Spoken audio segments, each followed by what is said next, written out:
welcome everybody. And there's just ladies in the chat right now. Good, hello, ladies.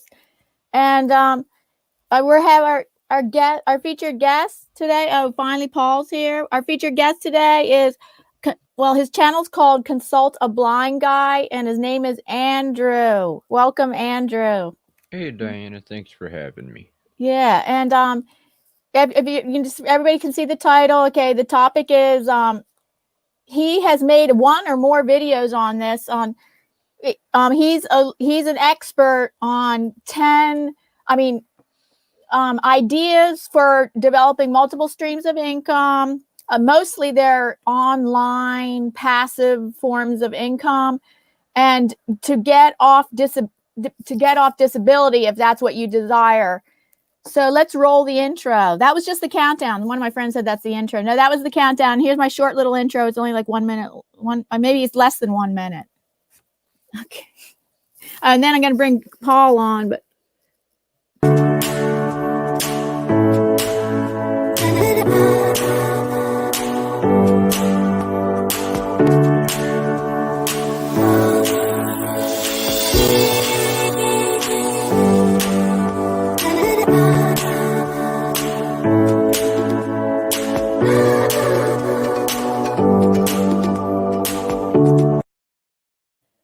Okay, welcome back. And now we have our co-host here.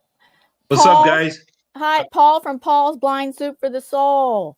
And this is open to people from the chat joining us on panel. We do have a scheduled topic, but it can go to open topic if that happens. But if not, we might even just stay on our scheduled topic, and we might have a lot of questions. So absolutely, yeah.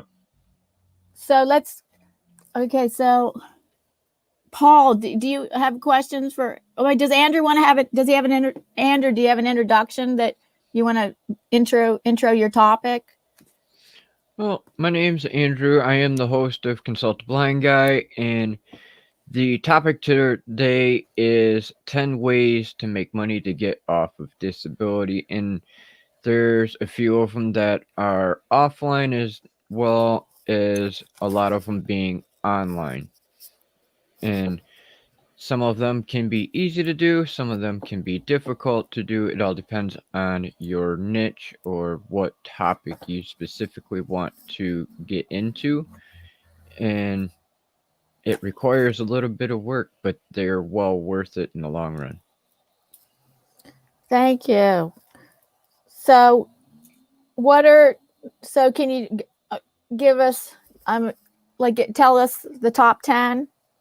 The top 10 are t-shirt or the apparel design, like things like Teespring, Shopify, Printly, Redbubble, and there's a lot of different sites out there that you can use to do that. Another one that's right up your ballpark there, Diana, would be artwork or crafts. Oh, yeah. And selling them on Etsy, eBay, or other websites like Facebook on the marketplace. The third is affiliate marketing, which is promoting or advertising a product kind of like on Amazon and being able to make a commission from people buying. Another one is self-publishing, whether you're doing audio books, ebooks, or actual printed books. Yep. Number 5 is coaching and consulting, helping someone with a task or a problem that they want to get handled.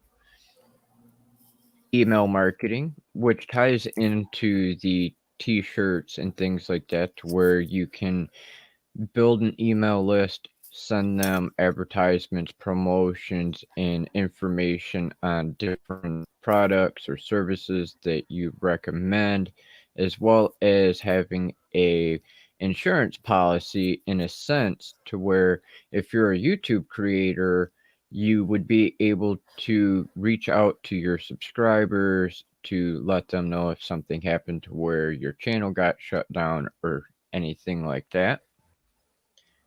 Next, can you repeat that one again? The email list. You can do promotions and advertising, and it's also a good security blanket for, like, if you're a YouTube creator and they decide to close your channel down, you still have a way to connect with your audience. Yes, right.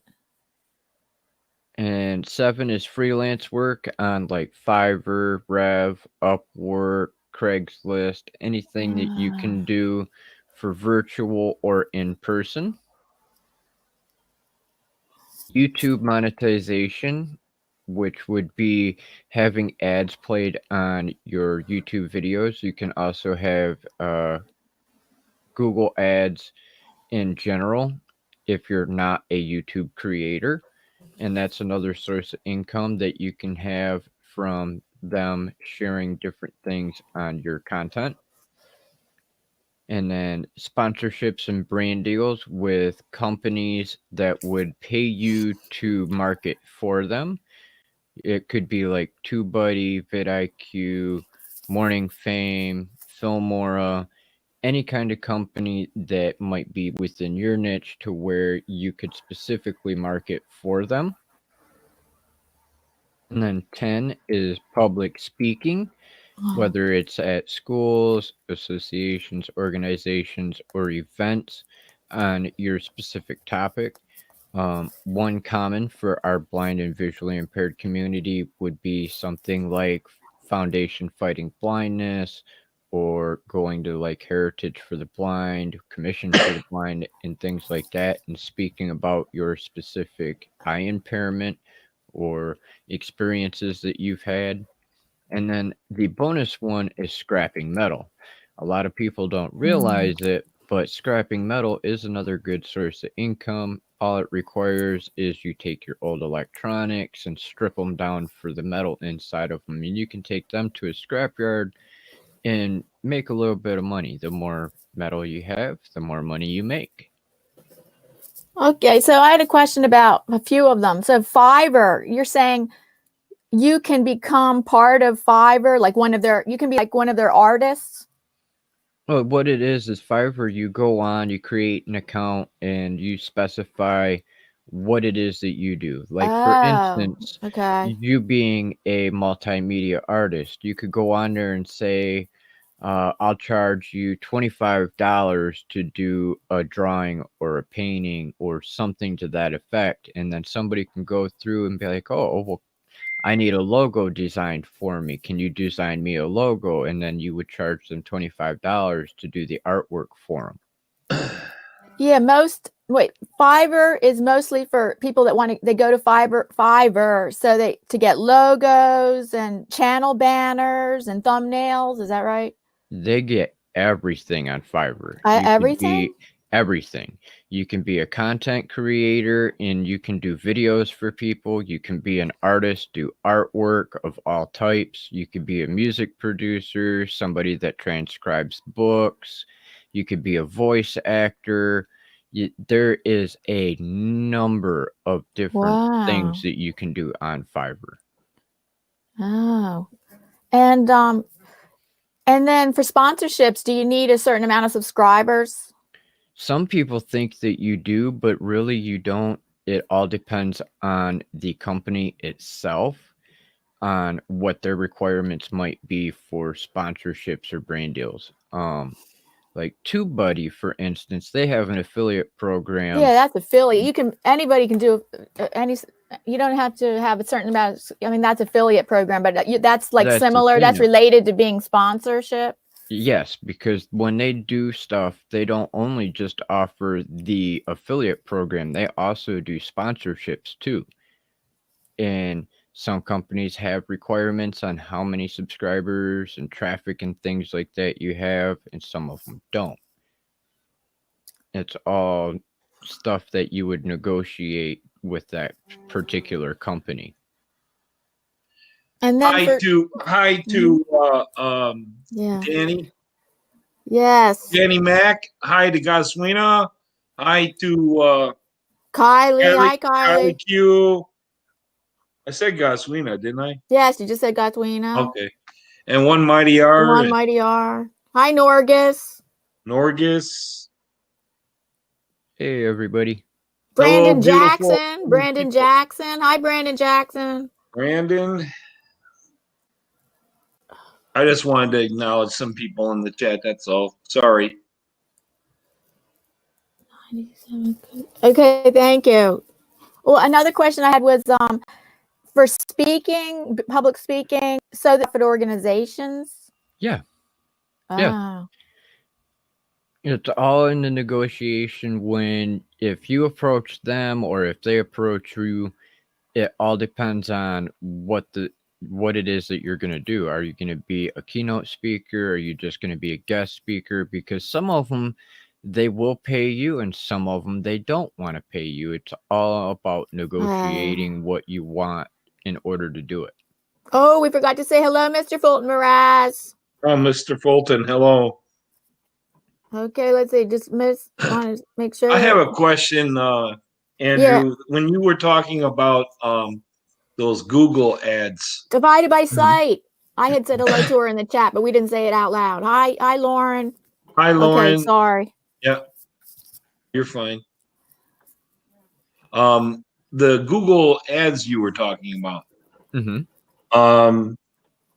You can have ads on your videos even though you're not monetized? Yeah, you can actually see what it is you've got Google ads and then you have Google ads for YouTube specifically. Oh, okay.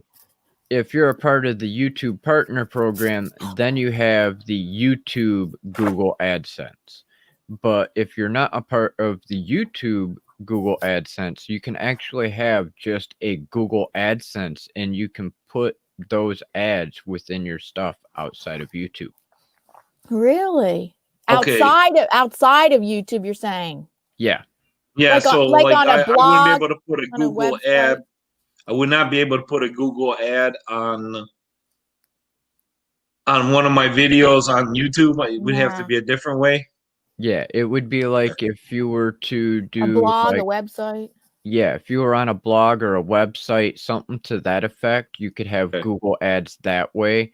Or like if you're on Twitch or Instagram, LinkedIn video, or you have your own website. Right. If you set something up like that, what kind of money are you talking?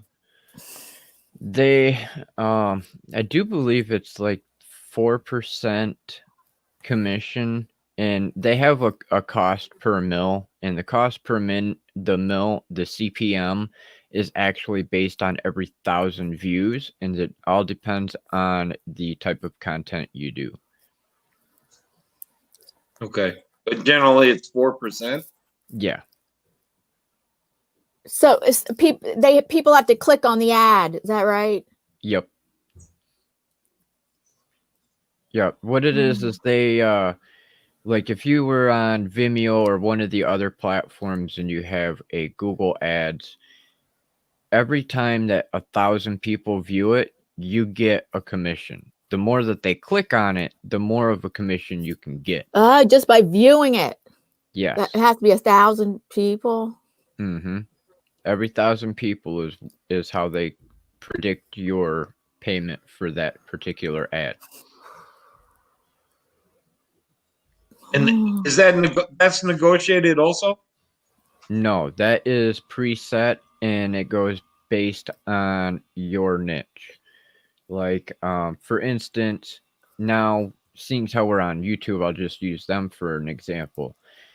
Right now, if Diana was monetized to be able to get all the Google AdSense, for every 1,000 viewers that would come and watch this live stream, whether it was live or whether it was on replay, she would make anywhere from 50 cents up to like $5, depending on the niche and things like that, because they have their own little cost expectancy for each channel.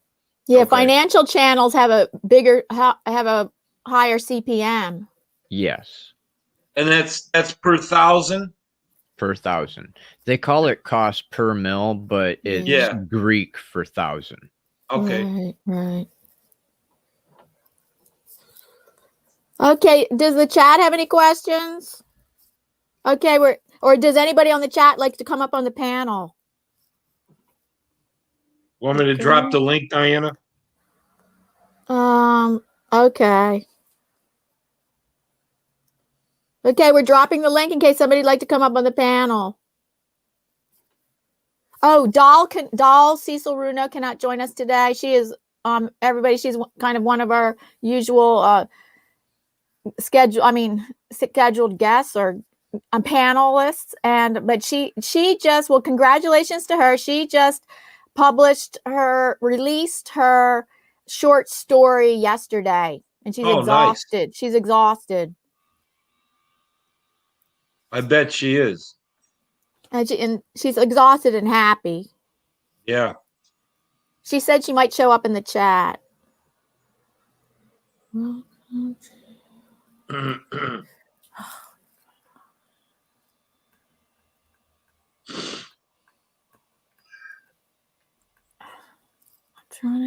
everyone have a good Halloween? Oh, yeah. Yeah. Chilled out with the Lita fam for the Halloween party, and once that closed down, I ended up chilling out with Manny and brother Lance for a little bit afterwards while Lance was driving home.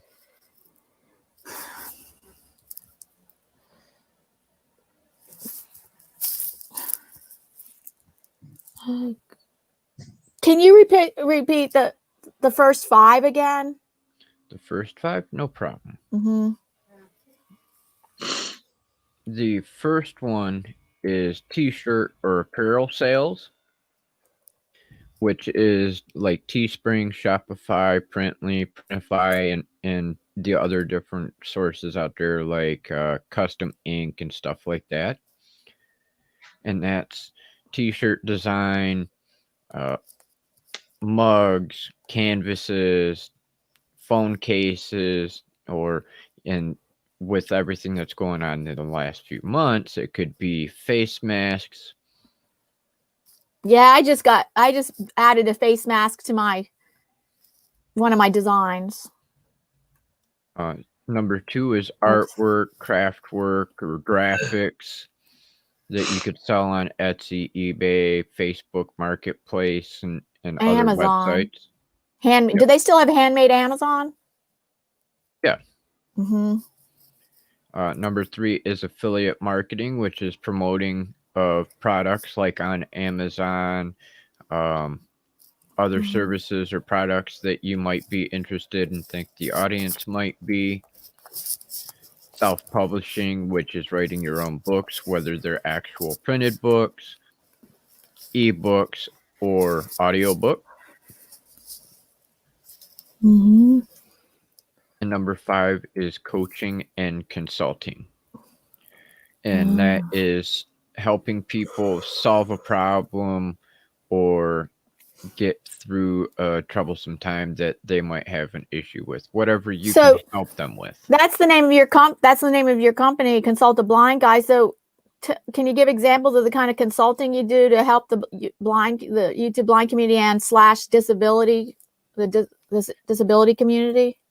I help share the platform on Thursdays to allow other content creators, whether they are YouTubers, podcasters, artists, whatever it is, if you're in the blind, visually impaired, disabled community.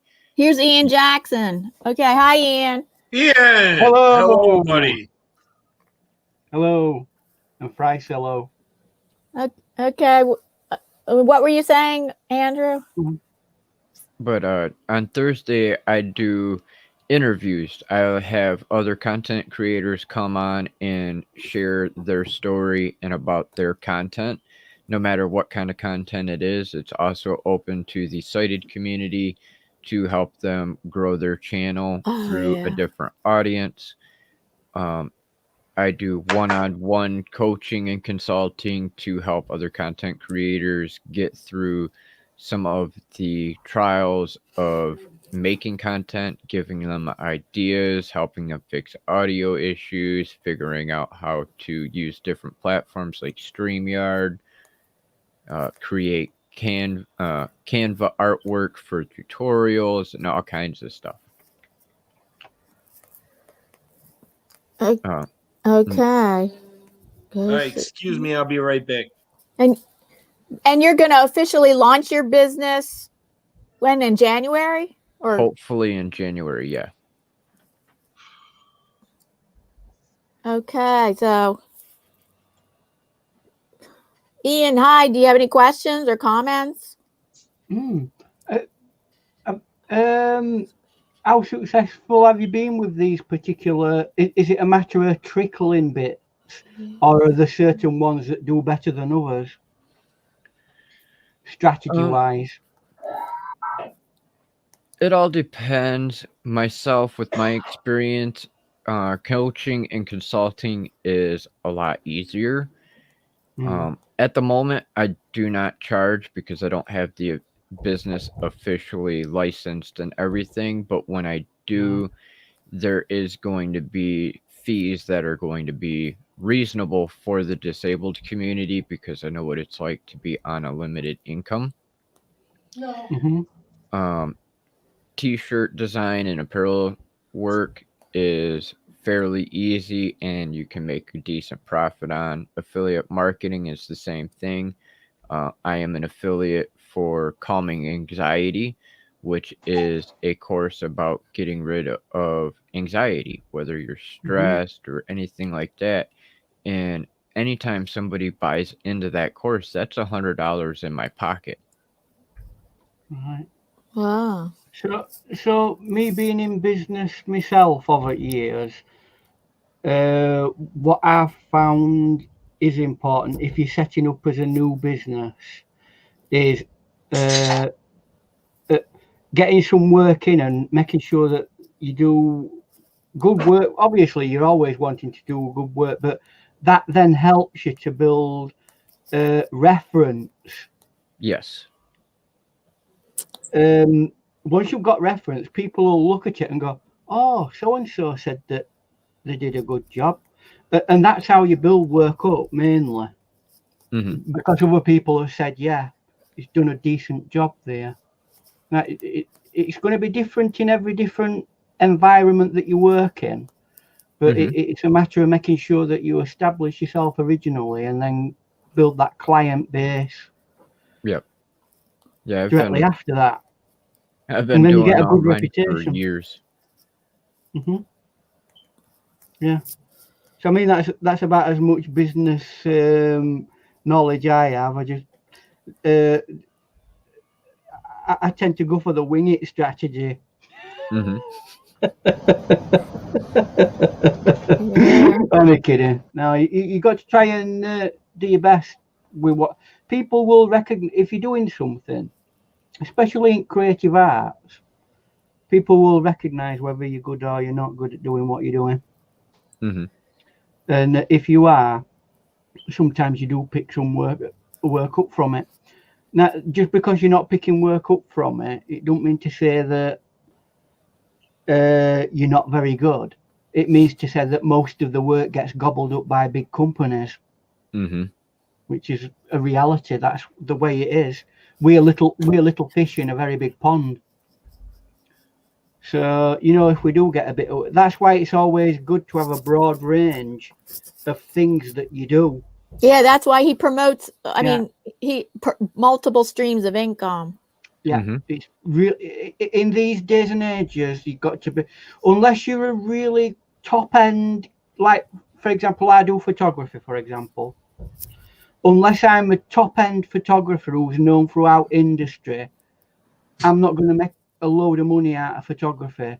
What I have to do is I have to do my sign writing, I have to do my creative art, I have to do my photography, I have to do other jobs, I have to go and work in a factory occasionally because it's not always coming in the income.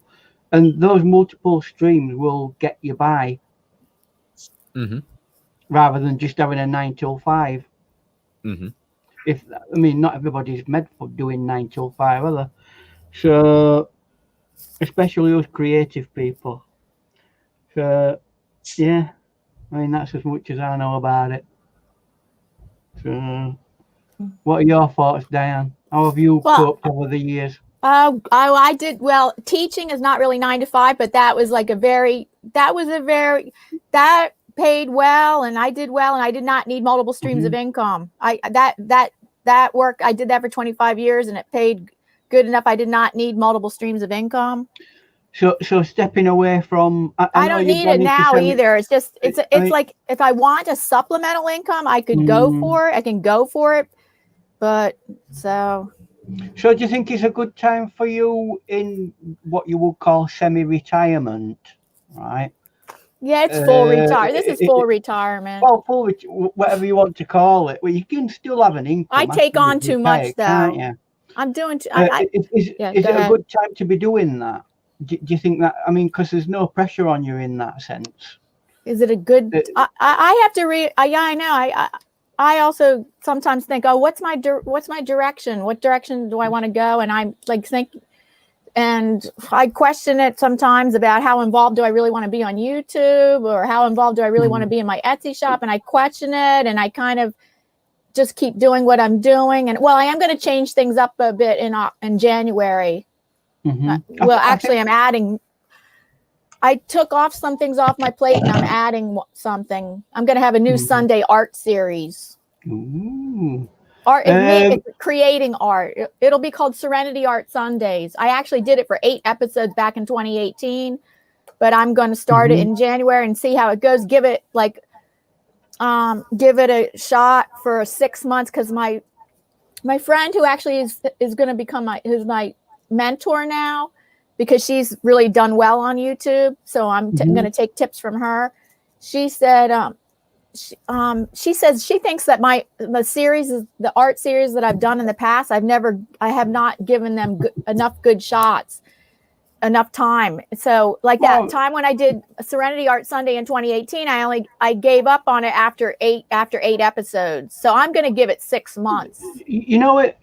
The thing is, we're in this world where people expect instant success or instant results. And do you know what? Especially in the arts, it can be a lifetime project. That's the reality. You know what? Andrew could attest to that too. I mean, look how long he's been building his business. It takes time. Years. And even just building, you still need to maintain that. You know, once you've built a company and whatever, you need to keep maintaining it. It's not something that you can build and go, there you go, I've done it. Nobody ever gets to that stage. You have to keep maintaining it and keep moving it forward and directing it in the way that you need. So it's a never-ending thing. That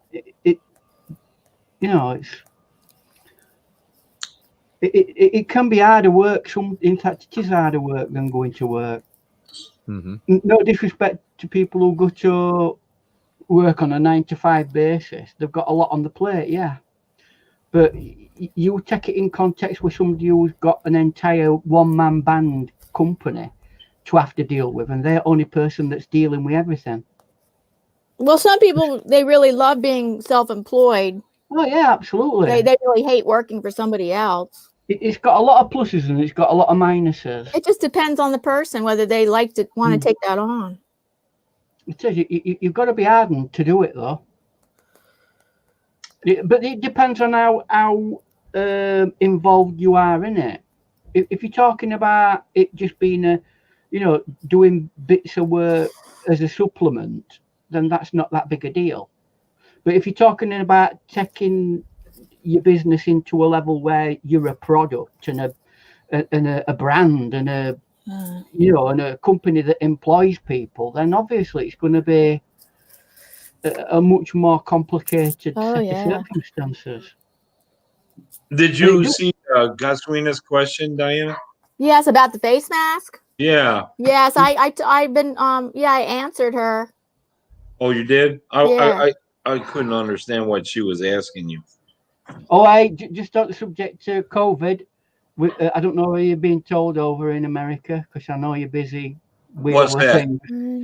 We've gone into a full 100% UK lockdown. Oh, yeah.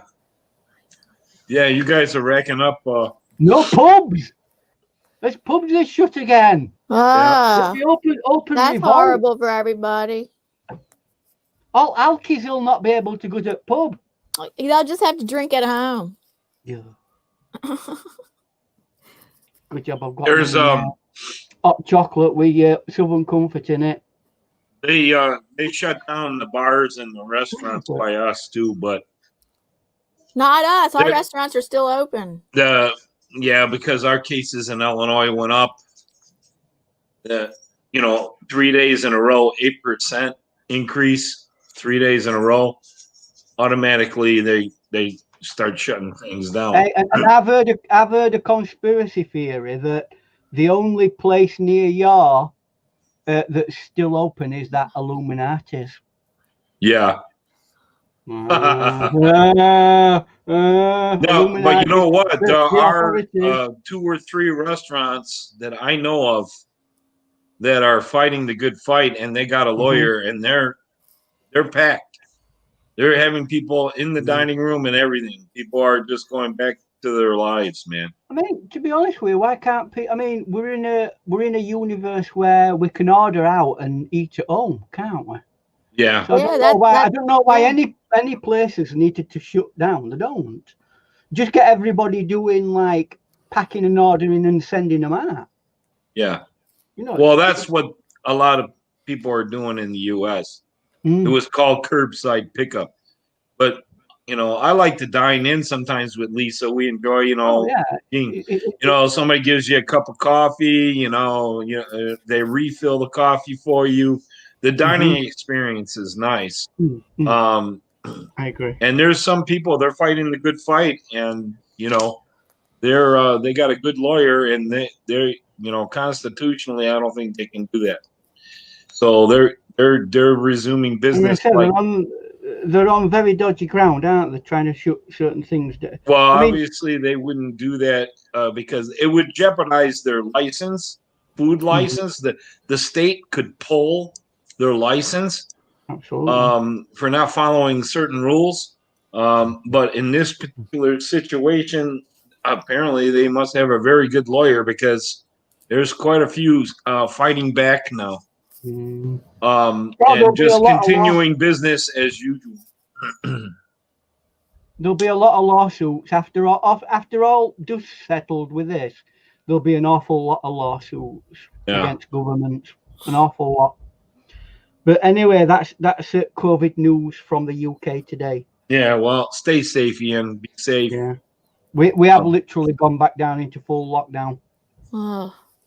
So they're allowing like grocery shops to stay open. Yeah. So as you see me now, in 6 months' time when we come out on it, I'll be half the man I am. Yeah. The one thing I don't understand, Ian, is that I'd like to ask you, what is a curfew got to do with anything? Why do they got to put the curfew in? Well, I don't know because I've never known a virus that knows what time is. Right. I don't know. Virus like floats around randomly. And so it's okay for you during the day to go to the grocery store, but if you're a night person, you can't do that, or even walk outside and walk around the block. I mean, at one time of day, I were doing nights, right? Yeah. At a job. And the only time that I had free to actually go and do any shopping was at the 24-hour grocery place. Yeah. Now, if they did that and they stopped that, I wouldn't be able to get any food in. They kind of close early for the reason of their extra cleaning. Well, I mean, yeah, fair enough. I mean, because if you've got, I mean, I have actually worked in that environment, like clinical cleaning, and it is painstakingly difficult if you've got people walking around all the time. Yes. You know what's funny, Ian, is it looks like this COVID has brought everything back to the 1970s. Hey, great time. I love the 70s. I love the 70s. The gas stations were closed on Sundays. There was no 24-hour grocery stores. I'd like it to return to that, to be honest with you. Let's calm the world down a little bit and just have a day off and just say, do you know what? Let's have a day off, 1 day a week for everybody. Yeah, usually it was Sunday. Well, yeah, I mean, because that's obviously a legacy of Sabbath, which into Sabbath, because it's Friday Sabbath. So, but traditionally it was Sunday. Yeah. So I was just thinking about that the other day, actually, funnily enough. You know, what's the first day at week? Technically, some people say Sunday, some people say Monday. The work week, Monday. The first day of the working week is Monday. Yeah. The last day of the week is a Sunday, which was a day off, isn't it? Yeah. Yes. So interesting. That's just an historical thing that's passed on through the years, but people don't even do that anymore. So, you know, we're 24 hour a day. And that actually, you know, what we're talking about today. About, do you feel like you're 24 hours? You feel like you do too much? No, I don't have, because I don't either. I've took the foot off the accelerator in my mind and heart. And it's time that other people started to do it. But the people who are important, that want it to go faster and want it to go 24 hours a day, are the people who've got the money. Well, or people that are trying to build a business. I know Andrew works really hard. Yeah, well, yeah, fair enough. Because he's trying to build his business. That's what I'm saying about. It does tie in with what we're talking about, income streams and building a business and that. But what we have to think of as well is our mental health, because a lot of people can crash and burn while they're doing all. It's a lot of stress. Don't ever think that working for yourself is, it's going to be great. I'm going to be doing all the things I love doing. I'm going to be an artist for the rest of my life. I'm going to be doing this or whatever. It's not like that. There's a lot of things you have to do that is a pain in the backside. And if you're not, I personally am not really business orientated. I don't like filling paperwork. I get stressed. I honestly, it really winds me up doing all that kind of stuff. It's that side of things. It depends. There's some to get an income that you can support yourself on. A lot of times, or most of the time, you have to do things you don't want. I mean, some of the job you like, and then some of the work that you like, and then there's parts of your work that you don't like. It is true that every job you come across, there's going to be bits that you think, I love doing this. And then and there's other bits of job, and you think, I wish I weren't doing this. And that's in every job, whatever you do. We have a comment. Yes. Hmm? Oh, yes, go ahead. But we do have a comment from the chat when you're done. Yeah, go on. We have a comment from Lisa B in the chat. She said, to put my 2 cents in, let's see. When Ian said about getting the word out, that's been my experience selling teas. People ask, where'd you get that shirt? And then bam, you have a new customer. So word of mouth is powerful. Absolutely, word of mouth sure is. Well, I remember when I first started doing photography, and somebody said, why don't you put an advert in the newspaper? I thought, fair enough, good idea. And I spent several £100 on adverts, and I got little or nothing from it, right? I got a photographic wedding job through a friend, and they said, we need somebody to do us photos. I did the photos for them, presented it professionally to them, and lo and behold, a few weeks later, somebody rung me and said, you did so-and-so's wedding, didn't you? Yeah, I did. Can you do that? That's all about connections too. Like that. It is. It's about connections. That's how I got my 25-year career. Because I don't think I did interviews that well, so I didn't have no job offer. I had no job offer, and then I had this interview at this one school district, and 2 months went by, and they never called me. And then it turns out that after a while, the lady who I was a graduate assistant for, she was friends with the woman who interviewed me, and then just put in a good word for me, and then I got hired because of connections. And that's the only teaching job offer I ever had, because I did try to get into some other school district after that, but never could. I had to stay in the school district I was at. Don't get me wrong. I'm not saying that's the only way to get successful. You can push and push and push. And if you're that way orientated, and you've got like a blunt mind that will just go at it and keep going at it, then you might be successful just because of you being belligerent about it. You know what I mean? Well, it's like what Andrew was saying, if you do like everything is a little bit, right? But if you do all of them, they all add up to something.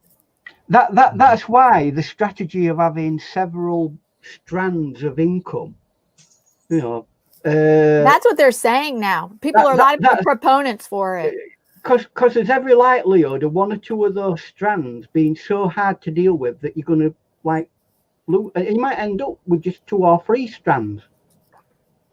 And then when you go, oh, well, I've not got that many strands to work on, that's when you develop your company and do more strands.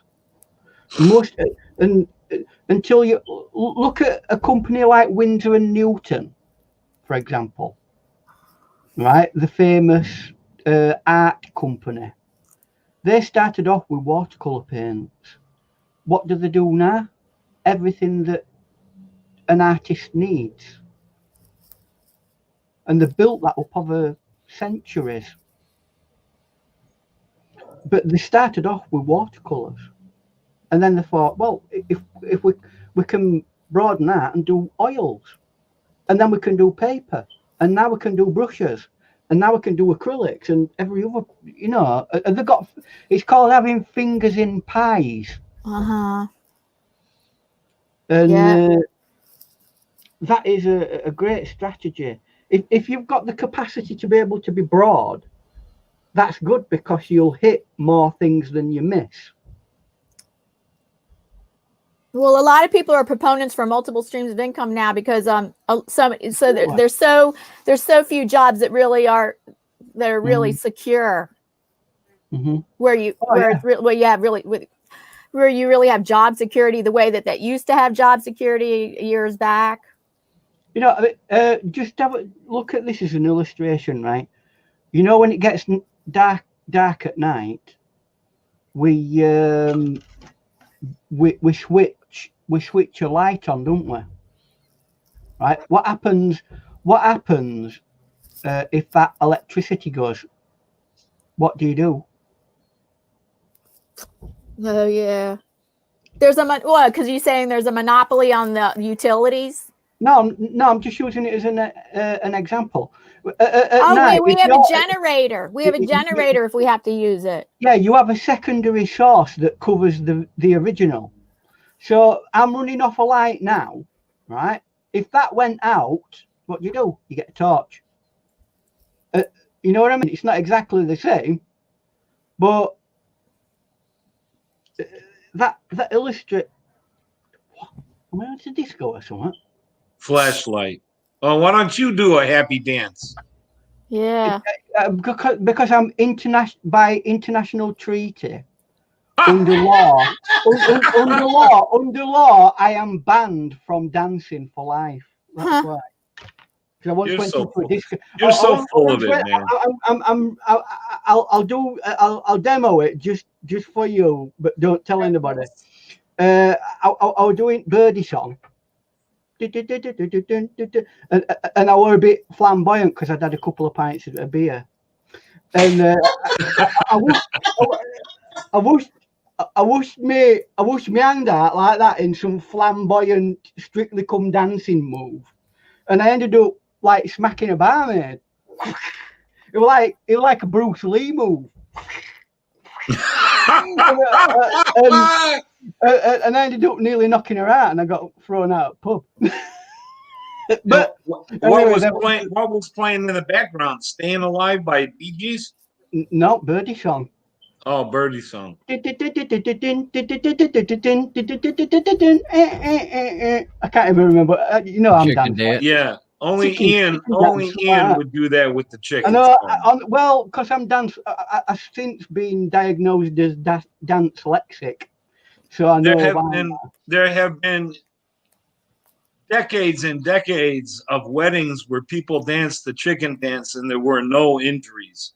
I know. I want to even to you to do something with the chicken song. Oh, listen, I went salsa dancing once, and I thought, you know, you got to spice it up when you're doing salsa dancing, haven't you? Yeah, spice it up, all right. Like that, right? And I came onto dance floor. It was completely empty at the point, and I rushed on and I slid on like a, you know, I did it like a slide, and somebody must have buffed the floor night before, and I went sliding onto the other side of room and smashed into a boatload of chairs. That's how dance lexic I am.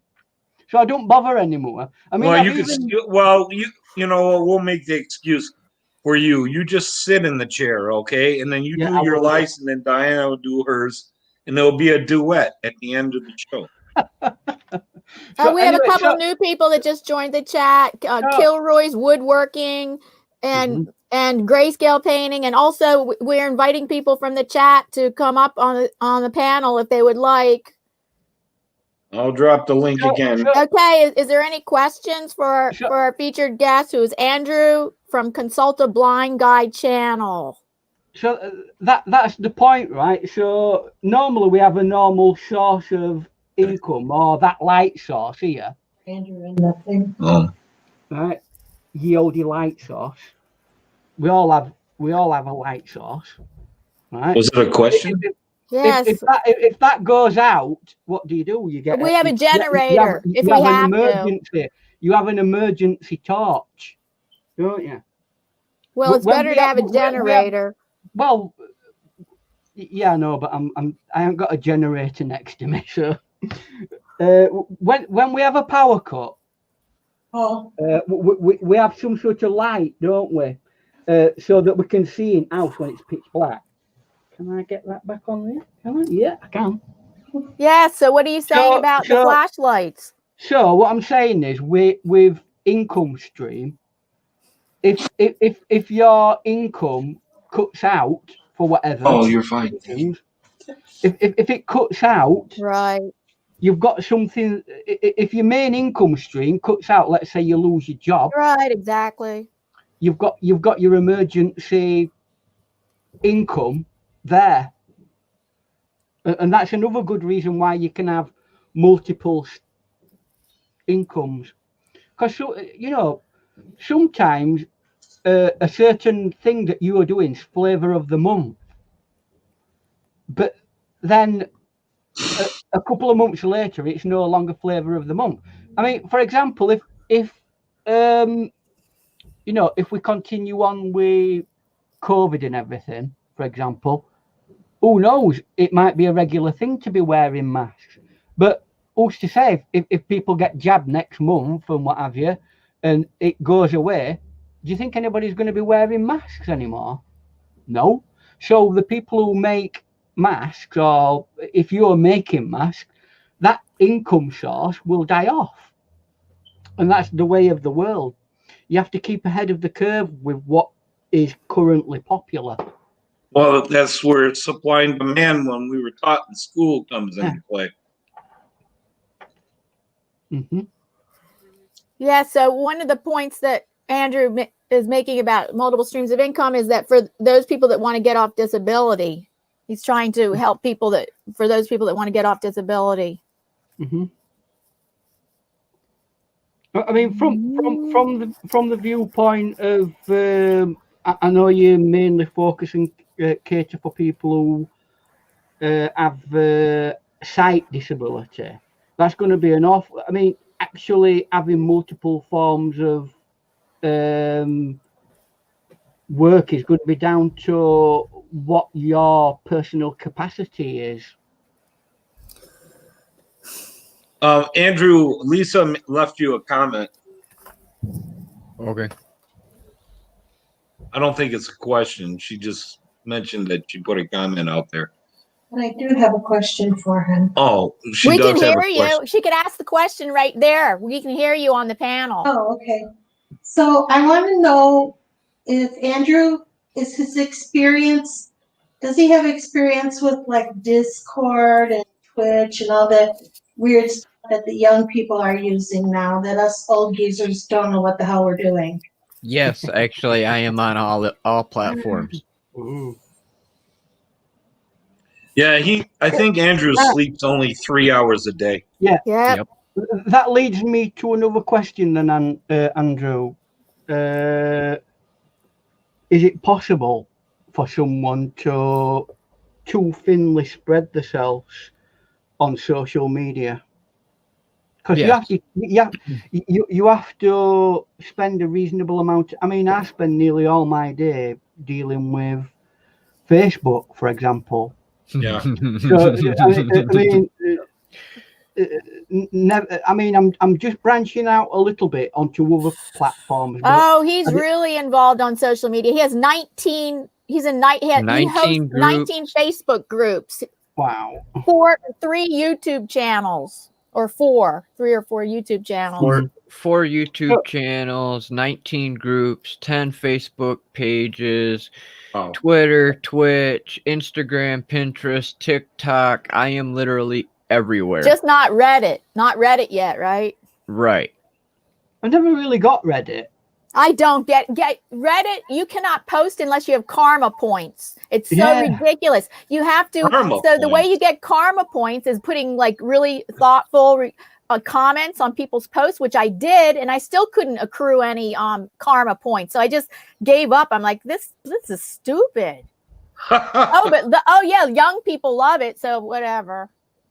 And yet it's one of the most abusive, they put all sorts of abusive stuff on it. So how's that karma? I don't know. I wonder if you get points taken away. Dude. I wonder if you get points taken away when you... Well, I think you might. I bet you do, but I don't know for sure. Like Sheffield Wednesdays. It's a decent concept because, it tries to eliminate trolls, but... Well, the thing is, at the end of the day, they cut the middleman out. Other platforms, they just take your channel away. Hello, Dr. Elo. Dr. Elo. What's going on, Dr. Evil?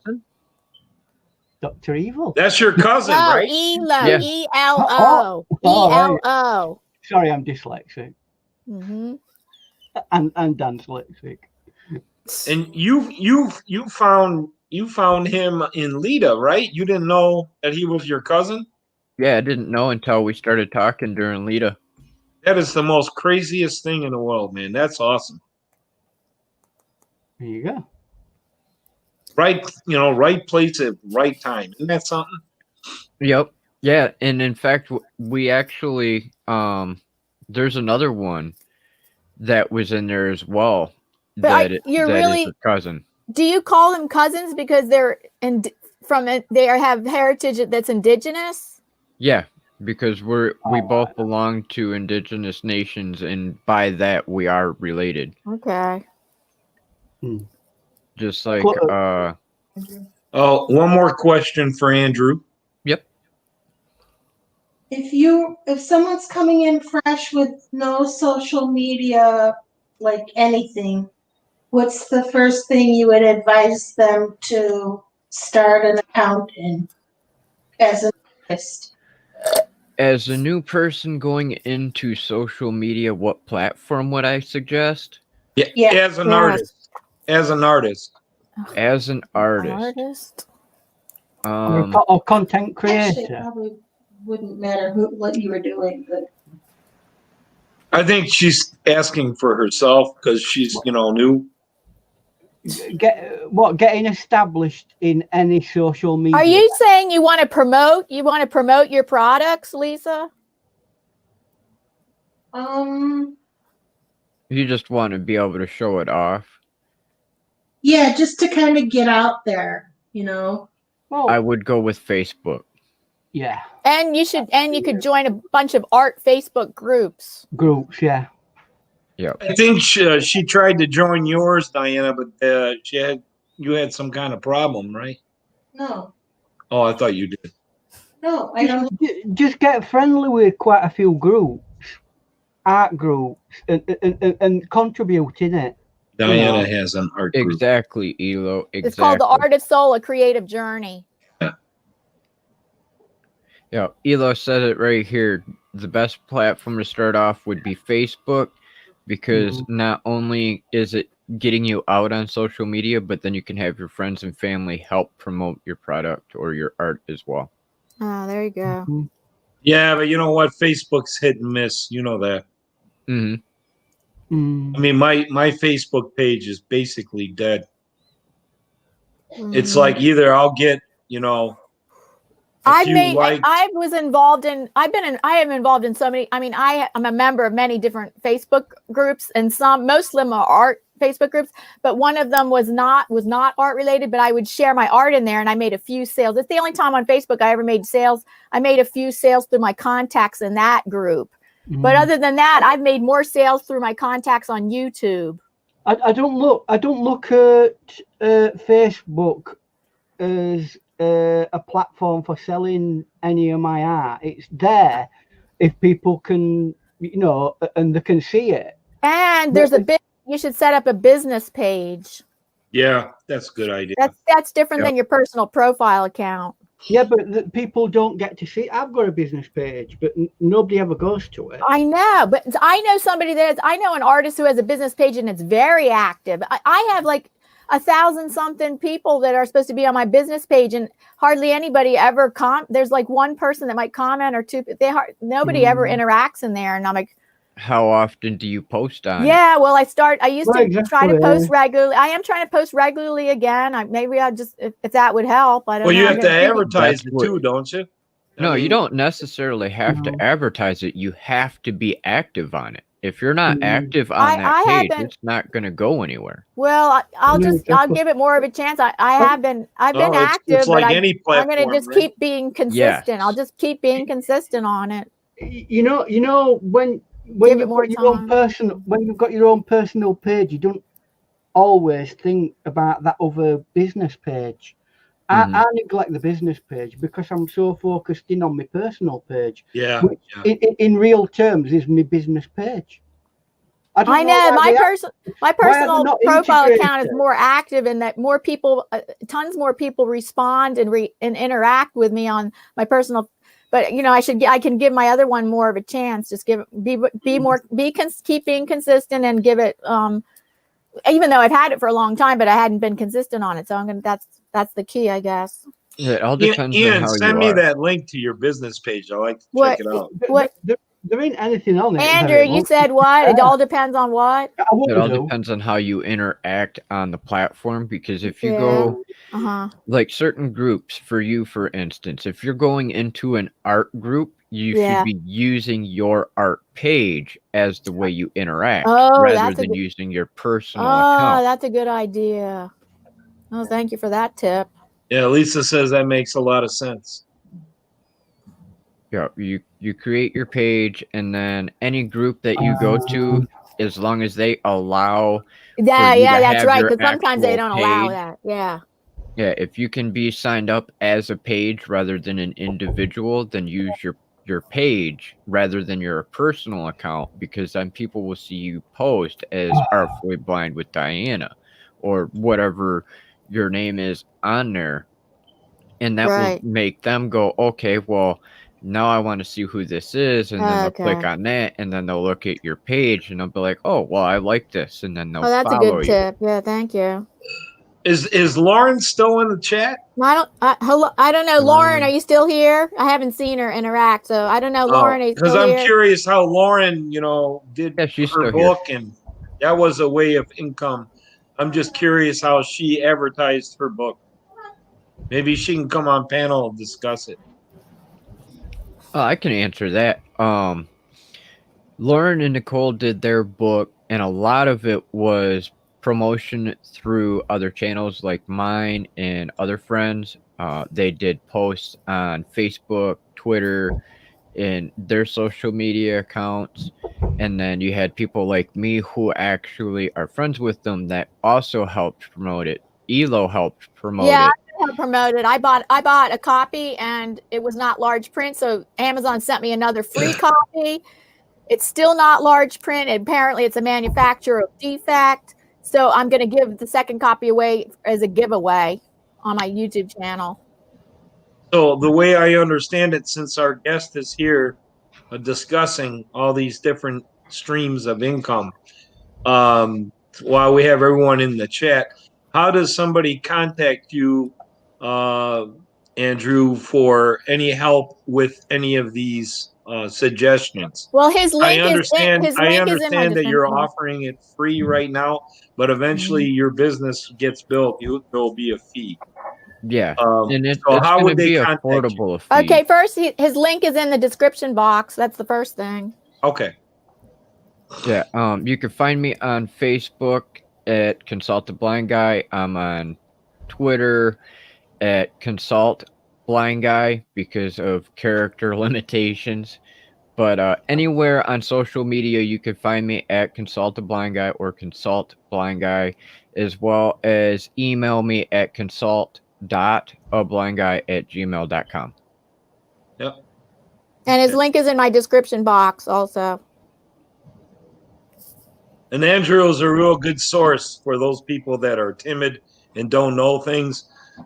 Andrew knows a lot, and he's Yeah, if you need he help, hit explains me up. things very well, and he's very patient and very knowledgeable. So I would reach out to him when you can, and then when he ends up making his business official, even this whatever small fee is charging, it would be well worth it. So I would take advantage of it now and hit him up and help you as much as he can.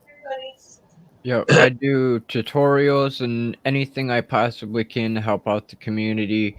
I am a StreamYard partner, so I am one of their tutorial specialists. I go through and do tutorials for them to make it more accessible for everybody in the disabled community. And that's my primary focus, is trying to make everything more accessible for the disabled, whether you're visually impaired or physically impaired. Yeah, I have to learn this laptop that I'm on. What kind are you on? I don't even know. What kind of laptop is this? Do you remember? It's an HP. All right. I can help you out on that. It's running on Windows 10 and all that. So accessibility wise, I need to learn keyboard like I know you can blow up the cursor and I can see the cursor, nice and a big arrow with making it bold and black helps. But the rest of the screen, it's hard to manage. So I need to learn how to zoom in and scroll over, like I do on my phone. Yep. Yeah, if it's got the pinch zoom, it should be pretty simple to figure out. They also have the ability to increase your icon and font size as well. Okay. Do you have a video about that? Not yet, but I can make one. But that'd be great. And he does have a video about how to do StreamYard as a blind person. Yeah, I got to see that too. Yep, I'll be doing more tutorials on StreamYard as well because of the new features and everything that they're adding. Dan and Gage, the founders of StreamYard, eventually will be on my channel for an interview, and I will be on their channel as well for an interview. Whose channel? StreamYard. Oh, okay. Yeah, because during LIDA, they actually made me a partner because of doing tutorials for our community.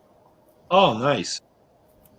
Yeah, I am one of the StreamYard resources for helping the disabled. So if you're using StreamYard, hit me up. I'm here to help. Go. I'm looking forward to that video, buddy. Oh yeah, no problem. More than happy to help, Paul.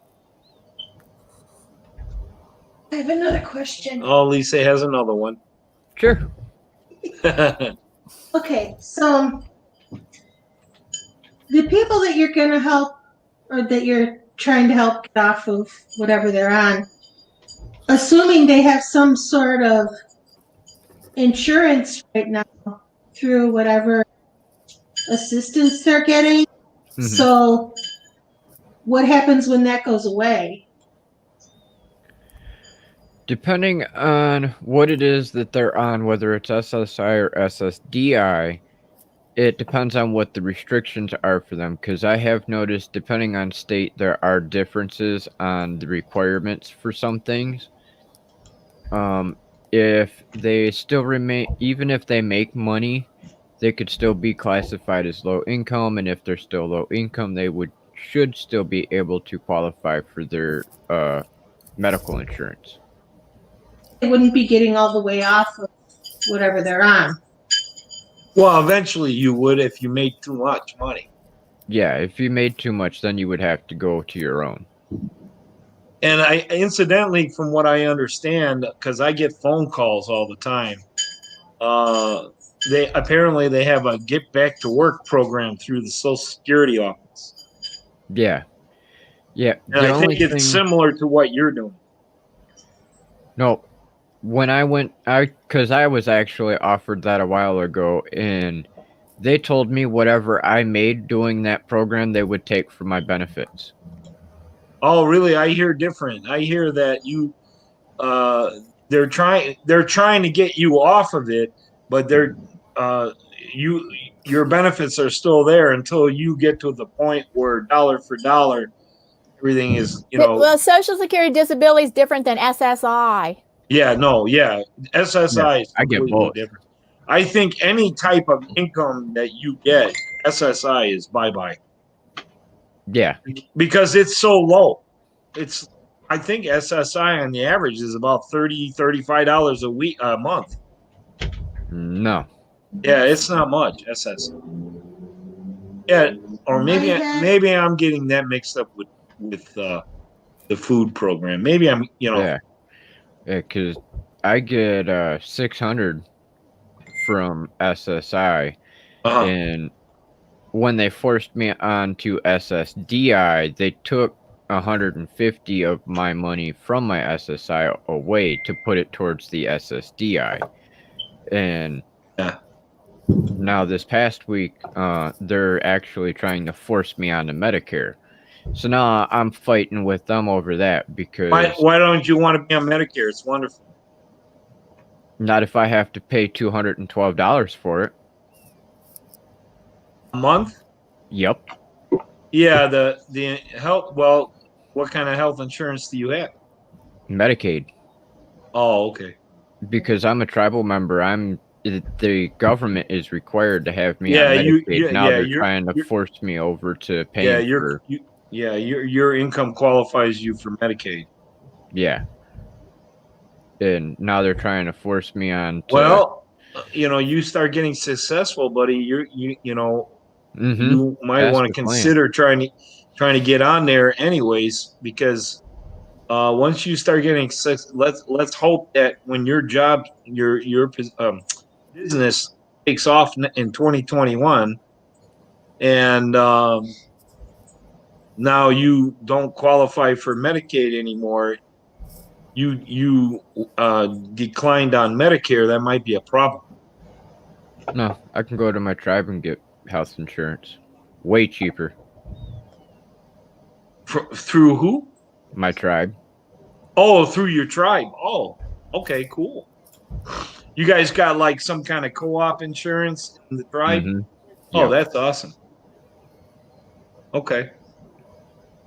Yeah, because that's one of the wonderful things through treaties is that they are to provide Medicaid for us, and then if we actually make a certain amount of money, then we have to pay the tribe for the other half. Okay. Yeah, cost sharing or something. See, Ian doesn't know anything about this because he's got national health insurance, so he doesn't have to worry about stuff. I know. I still don't see why we don't have that here. The thing, let me just explain that. Everybody in the country, regardless of whether you're ill or whatever, you pay national insurance. While you're working, you pay national insurance, right? A certain amount out of your wage every week. And that isn't a tax. That's not any of the taxes that they take off you.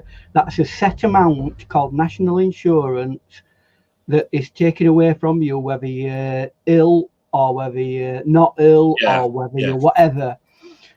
Come the day that you are ill and you need medication, you can then draw on that. Yeah. But it goes to help everybody else who are not. It's kind of like Social Security. It is, yeah. But everybody pays. But it's help. Yeah, because when we work, we have Social Security when we retire. So there's a certain amount that we pay into the system. It contributes towards that as well. Your what you call your basic pension. You call it pension. Basic pension, yeah. Pensioner guys are called pensions. Aye, old age pension is not only another 15 years to go. Yes. Mind you, they'll have raised it. It'll be 90 by the time I end up. Well, with all that hair loss, just show them your hair loss, and maybe they'll. It's not hair loss. It's not hair loss. It's what they call it. It's what they call it. Alopecia. No. Alopecia. I thought that were a vegetable. Yeah, I'm probably saying it wrong, but it has something to do with a disease that causes balding in men and women. No, this is called. Or maybe it causes it in women. Having your hair cut, but this is called having your hair cut, but the hairdressers is closed, so you've got to do it yourself. Yeah, you look a little thin on the top, like Charlie Brown. I've done it. I've gone for a skinhead look, but because I won't have to cut it very much longer. No, this will last 3 months. A 3-month cut. We have comments from the chat. Do you want to borrow some of my hair since I've got a lot of it? Yeah. You go. Goswina says we have in the Netherlands a base medical care for €130 a month, includes a hospital. And Danny's talking to Andrew. He says, "Oh, you're wrong there, Andrew. Even if you're active on the page, it doesn't necessarily show up in the news feed." I don't know. The thing is, it's a bit different, isn't it? A business page is. It's not necessarily something that shows up on all the time. I mean, I've just had to go and look for mine. No, I don't think it does. It show up in newsfeed? Yep. Every time I post something, it goes to the news feed. Okay.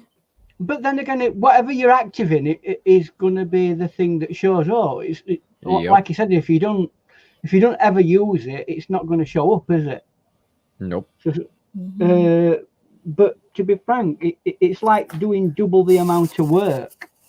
Mm-hmm. So I don't understand why they can't just have that integrated into your page. And I know a lot of people on the personal page like to put little pictures of rabbits and family photos and all that sort of stuff. But for me, that's not what I use Facebook for. See, I've only got like 120 people that like my page, but I get an average of 1,000 views every day. Right. Well, I mean, you could create your own business page on Facebook, Ian. I've got one. Oh, okay. I thought you were talking about having a business page, a .com. I didn't know it was still Facebook. I've sent it you. It's a .com. Well, it's basically the business end. I've got two, right? Yeah. One's a personal page, but that is it's not a personal page in the sense that I show pictures of me and my family and all that sort of stuff that people do use. It's just a showcase for my artwork, right? That isn't a business end of things. My business end's on another page. Okay. And if people want to, and that's all set up for business stuff. So, but nobody ever goes on it. So yep. I don't know. I don't necessarily. It's just to get yourself out there, really. Social media gets your albums. So social media, what? Social media gets you. Social media gets you out there. It goes. It's like a beacon. It goes. Whoa! Here I am. It is not going to. It is not going to, unless you come up with some product that's universally accepted.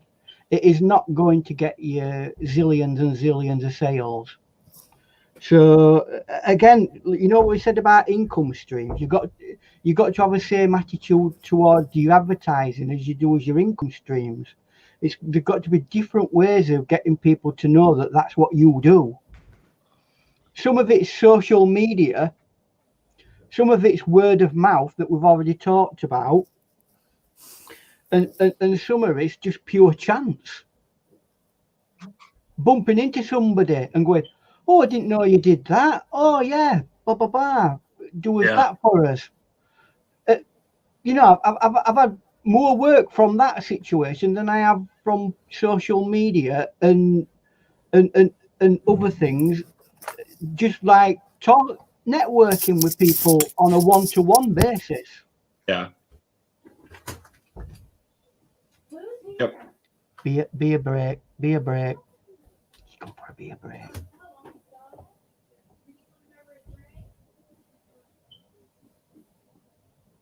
Mm. Yeah, thumbs up, everybody. What are we on? I don't know. Let's have a look. Hey, oh, it's gone. Oh, an error occurred. Please try again later. Is everybody still seeing everybody still seeing everything? Mm-hmm. I am. Yes. Yeah, I can see the chat. Yep. Hello, Veronica. We weren't on Friday. We're taking a bit of a break. Okay, I have another question for Andrew. Sure. Can you tell us what is Twitch and what is it used? I mean, like, what is it? Twitch is another live streaming platform, kind of like YouTube, but it's set up a little bit more different.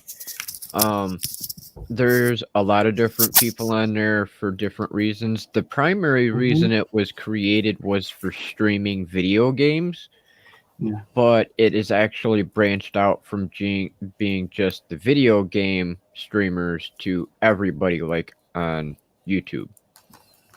I believe it's a little bit like what we were talking earlier. You got to get certain amounts of points before you can like stream. Because I created a Twitch account. I'm on there. I multi-stream every Thursday to Twitch. When I went on it, it said that you could only do it once you got to a certain level. So I don't know whether I will do it right, but I very quickly lost interest in it in that sense, because if it's not like with YouTube, at the end of the day, everybody gets a platform. If you're having to faff about getting points or this or that before you're able to have a platform, then it's not fair, is it? It's not democratic. Yeah, see, I literally created my account and was streaming that not 15 minutes later. Right. Well, I must have been doing something wrong with it, because it said I weren't allowed to do it. So I think because you're in a different country, Ian, and maybe there's some international rules. Twitch is an international organization. No, I understand that, but I meant I wonder, if the rules are different in different areas. Possibly so. I know they've got a point system for prizes and all that kind of stuff, but the Queen of England might be interfering and saying that Ian Jackson, you're only allowed to stream only so many hours on Twitch. I know. I saturate the internet so much that they've decided that I'm shadow banned. There you go, shadow banned.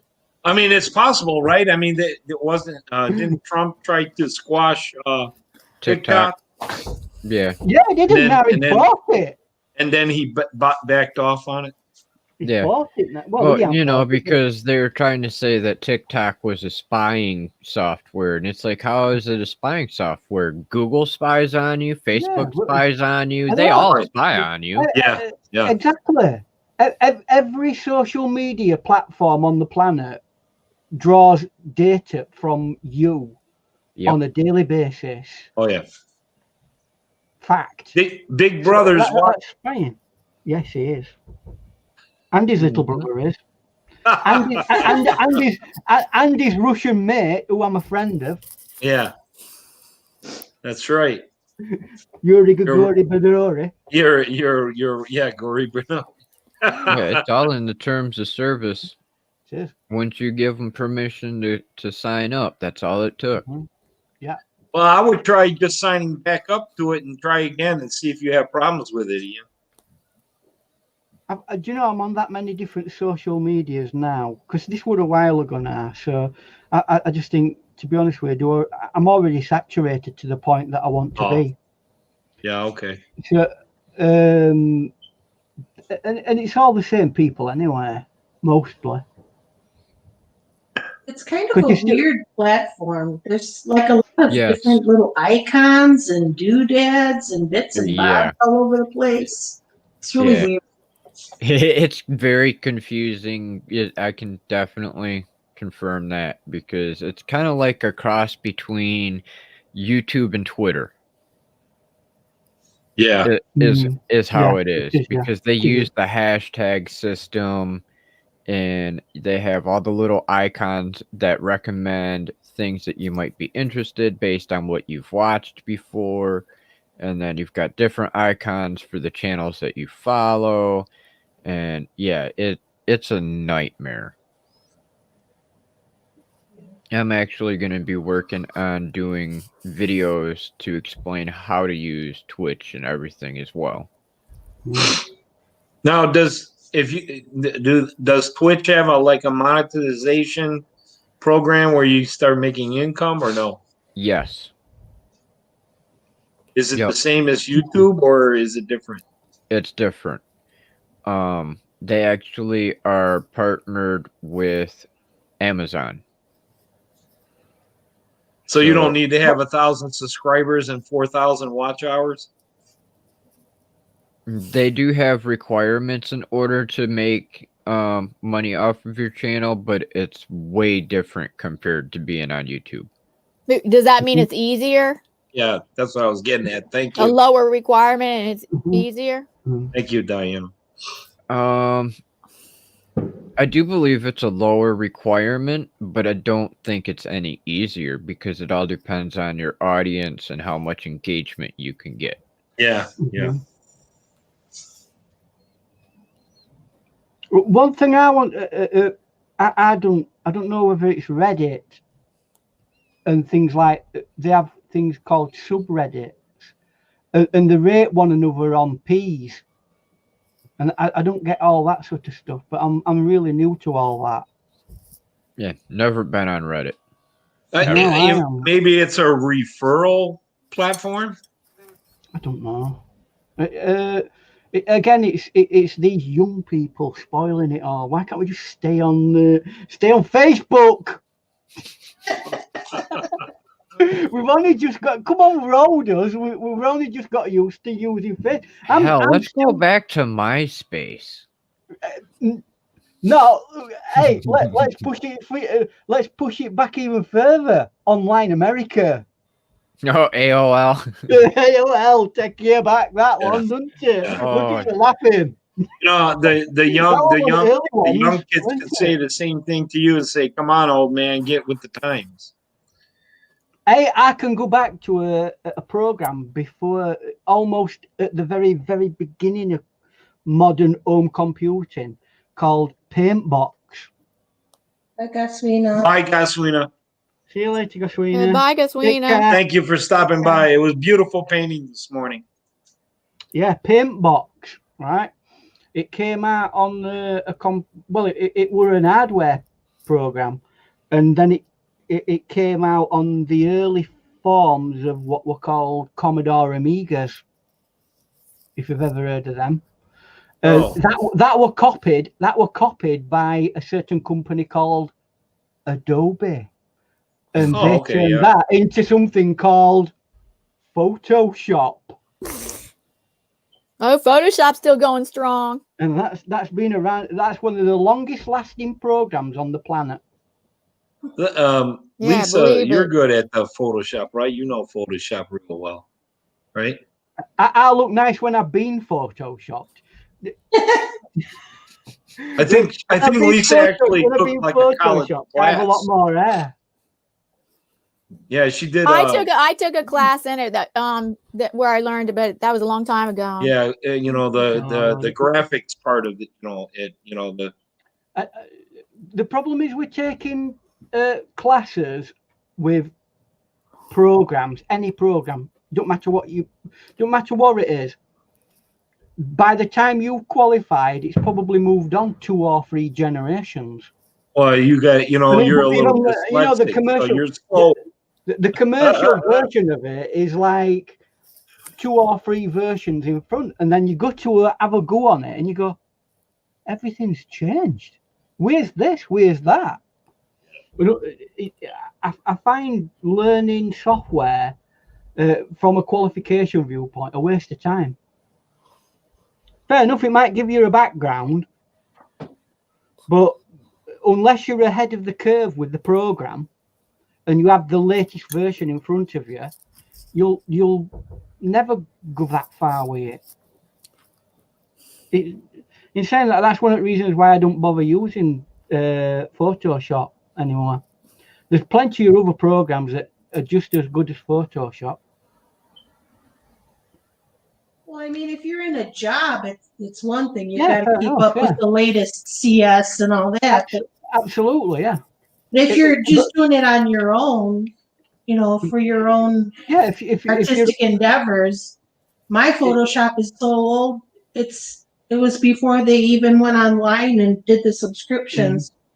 And it's even a student version. It's not even the full version, but I still use it because it's so helpful. Again, that ties into what we're talking about today. Having various different directions and options available to you. Yep. With your income stream, what do? Do you go out and do you get yourself ahead of the stream and become an innovator, or do you sit back a little bit and just follow the flow? 2 different directions that you can go in within business, and I'm sure there's several others, but one is a lot more expensive than the other. So you take your pick, and that's the way it goes. And it's a big risk going out and buying the latest cutting edge stuff and then you not getting any work. That's why a lot of companies like step back a little bit and just be slightly behind the curve and not innovators, because it's a lot cheaper and it's a lot less of a risk financially for them. It's steady income. And that's something else that you have to take into account when you're talking about income. Do you take big risks, or do you take a much lower risk for a steadier income? Yeah, I'd like to have the newest version of Photoshop, but why? I mean, exactly. The one I have now works just perfectly fine, even though it's older than a dinosaur. It works good for what I use it for, and So that's it. If a piece of equipment that you've got works and does its job and continues to do so, why bother upgrading it? Mm-hmm. I mean, I've got Photoshop for batch filing photos. It does it. I don't need to go and get £1,400 Photoshop suite, the latest one, just to do exactly the same job. I don't. Right. So, you know, if you can economize in certain ways, fair enough, you're not at the cutting edge. But do you need to be? Not really. But then again, if you're a company that needs to be at the cutting edge, that's the investment you have to make. But it's a very great risk at that end, because you don't know whether something's going to fail or whether something's going to be next year's big thing. Business is risk. Mm-hmm. That's Absolutely. for sure. And when people, I mean, most people go into business because they have like a hobby that they love doing, especially from creative environment, and it ends up becoming some sort of income, and they don't realize how complex business can be, and how strategic you have to be to move forward. But then again, you don't always have to go that far with business. You can just keep it as like a cottage industry. Has Paul gone? Oh, no, I'm here. I'm just listening. That's all I've got to say on the subject. I was just listening, deep in thought. I'm just. You're getting ready to retort me, aren't you? Retort. No. I'm being kind today. I'm just concerning myself with. This is my big stress of the day. What's that? It's the internal part of a guitar. That's right. You're working on it. This is what will make it come alive. It's alive. Is that still the prototype? Yes, that's the prototype.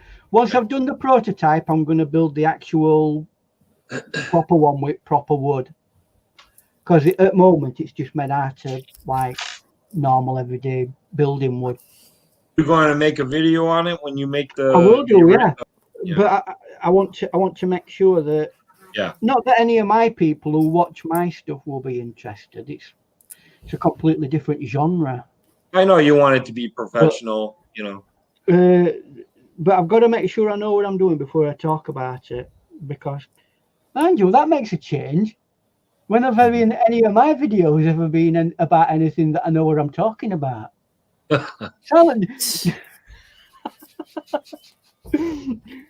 See, that's another thing that we could talk about. You know, especially in social media, is it absolutely essential that what we're talking about is,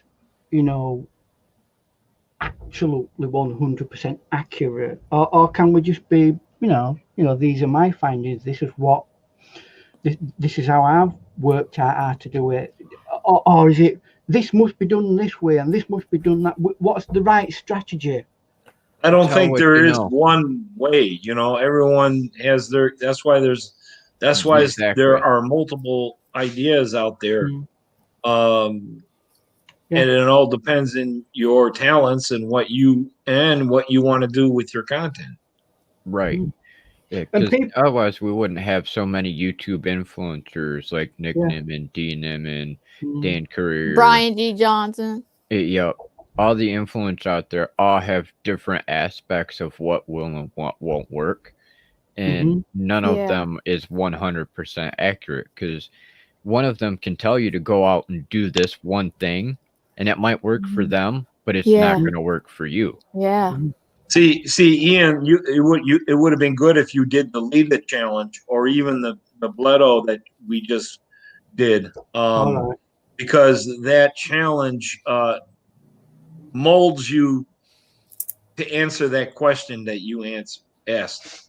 The beginning of that challenge is all about you and who you are and what are you? Dig deep inside.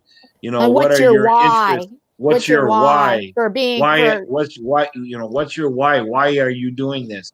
Who is your audience? Who would you like to be your audience?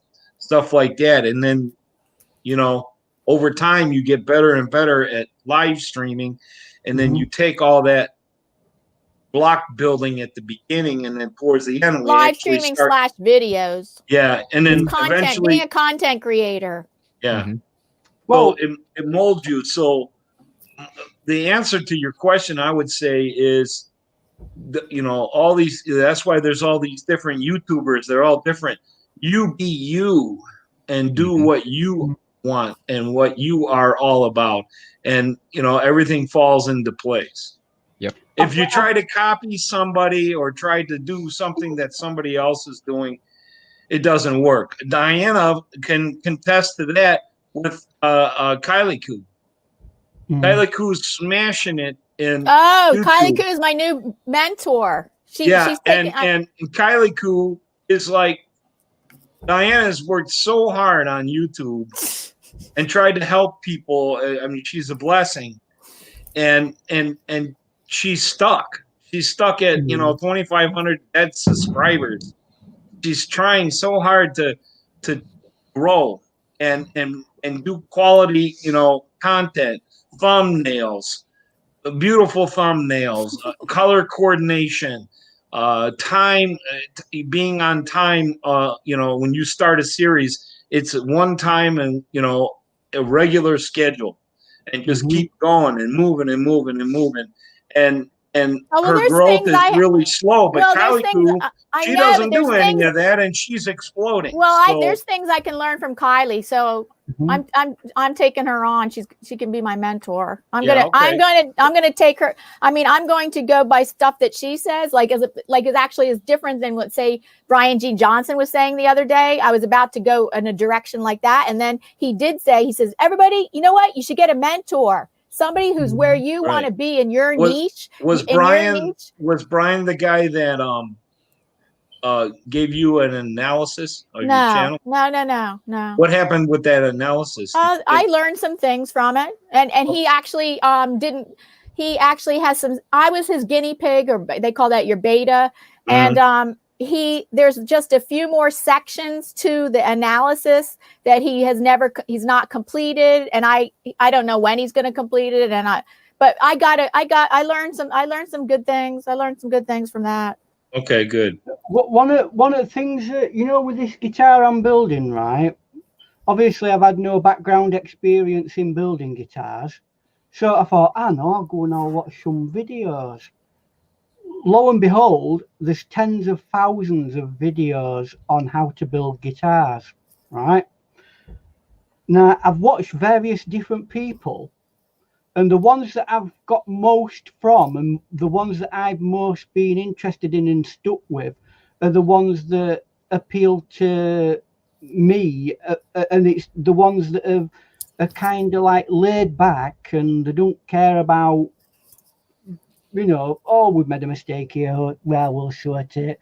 It's quite, rather than being overly specific and highly structured, it's like we sat having a cup of tea watching it, we'll learn about it eventually, kind of, and it's quite casual in its approach. But that's learned me the fact that there are different ways of presenting yourself with the same subject, and you're going to get different types of people coming in who will be attracted to your way of presentation. Yeah, that's right. And that is a lot to do with how much you get and how long people sit. Some people will sit and listen to you because they like your accent. I get that more often than not, even though I sound like Darth Vader. I don't sound like Darth Vader, but there you go. Oh man! So many Americans love the UK accent, and then there's so many people in the UK that love the American Southern accent. Yeah, the more mishmouth, the better. They like. Sometimes I can't understand a word they're saying. What, Americans? Yeah, especially in Louisiana. That's from Yorkshire. You've got a Yorkshire. Your brain's like. Diana, Waterbug, right? Waterbug? No. Yeah. Bug? There's a guy named Waterbug. He's from Georgia. He's got a real thick accent. Not Southern. Well, proper. I call it mishmouth, because it's like the draw is so strong that you almost can't get the vowels that he's saying. Mm-hmm. So I'm going to take you to Ian Jackson School of Speaking Yorkshire. Oh, no. See, there you go. I was trying to be nice. Danuas. What's that? Come on, you're from Yorkshire. You should intrinsically know. What's that? Danuas. Danuas. He doesn't know what you're saying. You know. That's how people say in Yorkshire? Yeah. Oh, I did not know that. Danuas, Mr. Smith, Dart Road. Yeah. Danuas. Okay. Dart Road. Down road. Mr. Smith, Dart Road. We don't say, Mr. Smith. That's how they say in down south. Yeah. So everyone in the chat, England is the opposite of the United States.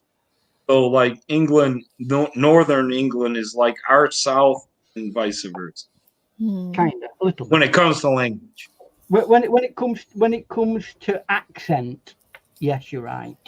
Yeah, but Yorkshire has its own. I think my sister one time gave me a book of all the slangs, and the title of the book was "E Up, Lad." E Up.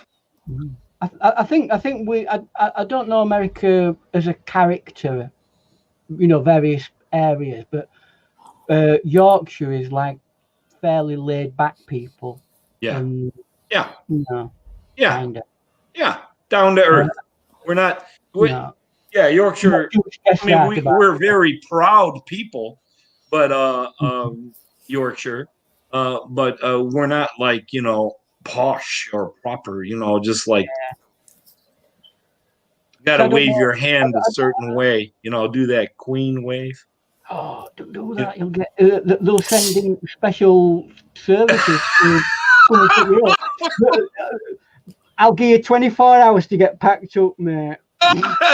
Someone's going to be pounding on my door in about 5 minutes. But wait, they'll come in through roof. The specialists, these guys. They'll have you. Don't say that about Queen. She's got a lot of connections. She even knows my mate, Sigori Digori Minori. Yeah, my mom. Have they caught that spy fly yet? Huh? That spy fly. Oh, what? That one you're talking about from the vice president debate? It was a spy fly. I looked it up on internet. Get out of here. And there are tiny little, the tiny little, honestly, look at it. Oh, they're real cameras, real spy cameras? Spy camera fly. Oh, yes, they make them, that wasn't a spy camera at the debate. Oh, of course they make them that small, yeah. Of course they do. Honestly, you have a look. I thought there were no boundaries, but there obviously isn't. Oh, they can put a camera on a head of boundaries.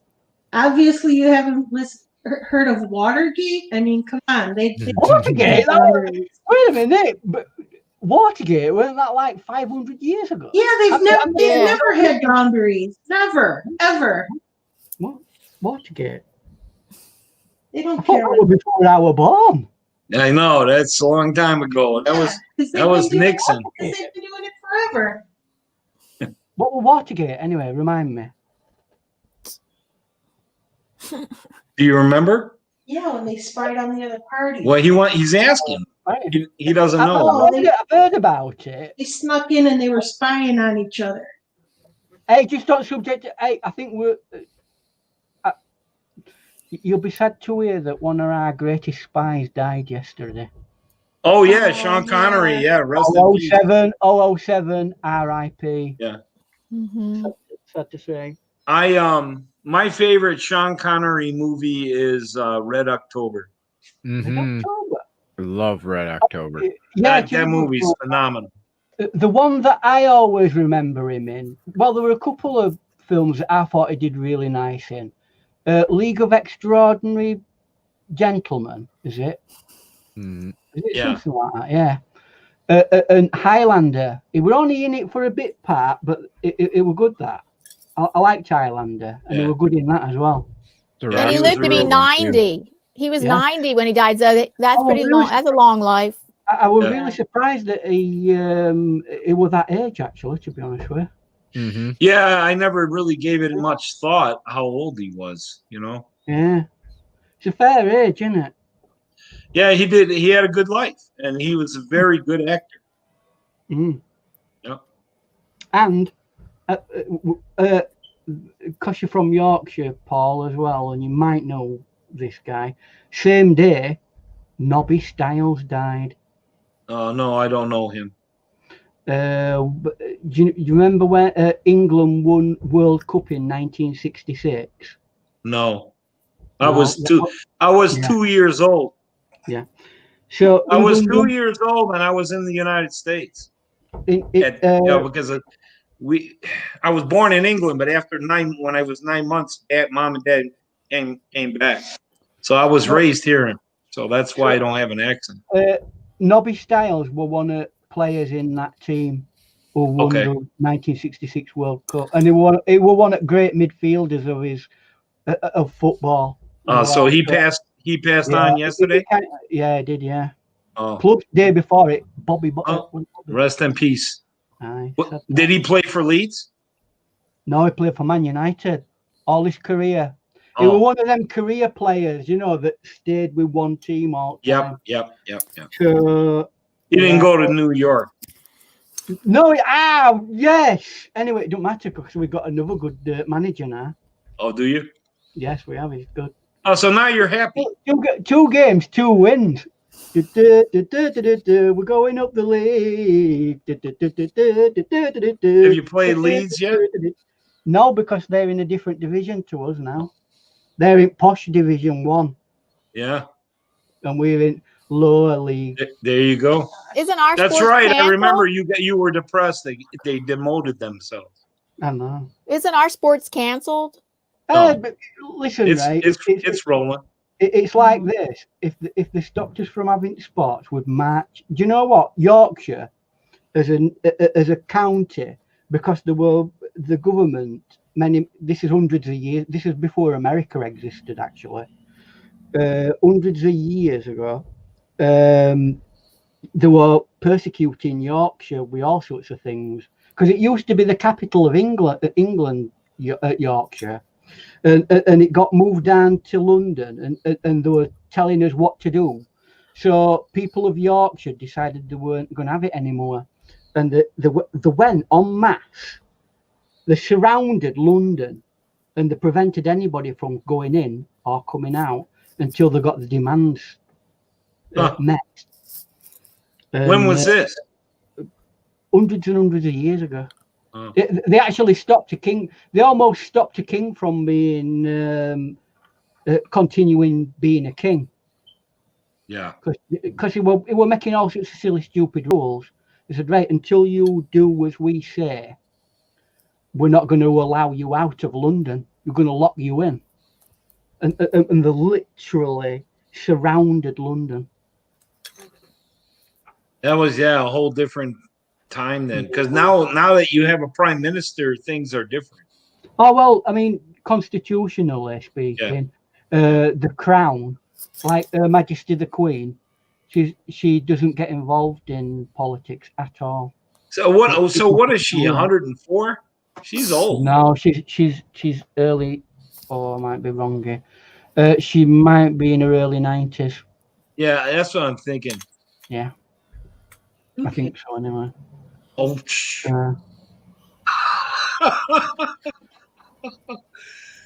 You know what's fascinating is a lot of people in the U.S. are fascinated with the royal family. They're not for me. I mean, no, they're not for me either. My mom, grew up in she was born in Pudsey. So in a house in Pudsey, and Pudsey were a royalist area. And you're talking, 1930. So a lot of people who did have a respect for royal family back then. Yeah. So you know, she went through World War II. You know, everything was rationed. She wasn't, you know, for the royal family. She's like, she don't do nothing. You know, why are they taking all your money? Well, where I live, right, is called South Yorkshire, right? Right. But we've changed name of it now. We haven't changed it really. We just joke about it, and we call it the Republic of South Yorkshire. Oh, please. We got another Yorkshire man in the house. So Danny McMcKenna, he's in here. He says he lives in Yorkshire. He's in West Yorkshire, where I'm from. Does he live in Yorkshire, or does he live in the Republic of Yorkshire? That's what I want to know. No, he's in the posh area, West Yorkshire. He's West Yorkshire posh. You've obviously not been there. Mind you, in saying that South Yorkshire's a dump hole. Listen, right, most of Yorkshire, unless it's farmland, were a big industrial. It was the industrial powerhouse of the world. Literally, the world. Everything. West Yorkshire had a lot of loom factories. Yes, it did. Yeah, nearly. In fact, from America, alpacas used to be brought over from America, and it used to go to West Yorkshire. All the fur from it, and that's where you get all your nice woolly jumpers from. Well, can I interrupt, please? Our featured guest has to leave now. So, Andrew, thank you for being our featured guest today. Yeah, no problem. All right, buddy. Hopefully everybody got some value out of it. Hit me up if you have any more questions. Feel free. And his link is in the description box, in my description box. You also can be reached at is it Consult a Blind Guy? You want to say how you can be reached again? Yeah, you can reach me on all social media platforms at Consult a Blind Guy, or you can email me at consult.ablindguy@gmail.com. Yeah, that's it. Thank you, Andrew, for coming on as a guest. No problem. Yes. Hope you all have a wonderful afternoon and evening. Thank you. You too. Thanks for having me on, and I'll talk to you all soon. Okay. Danny Mac is North Yorkshire. I'm sure he told us that he was from Scarborough. Oh, I thought he said. I thought he said West. But no. Nah, North Yorkshire is posh. Proper posh.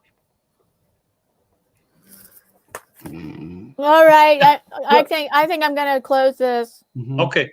Yeah.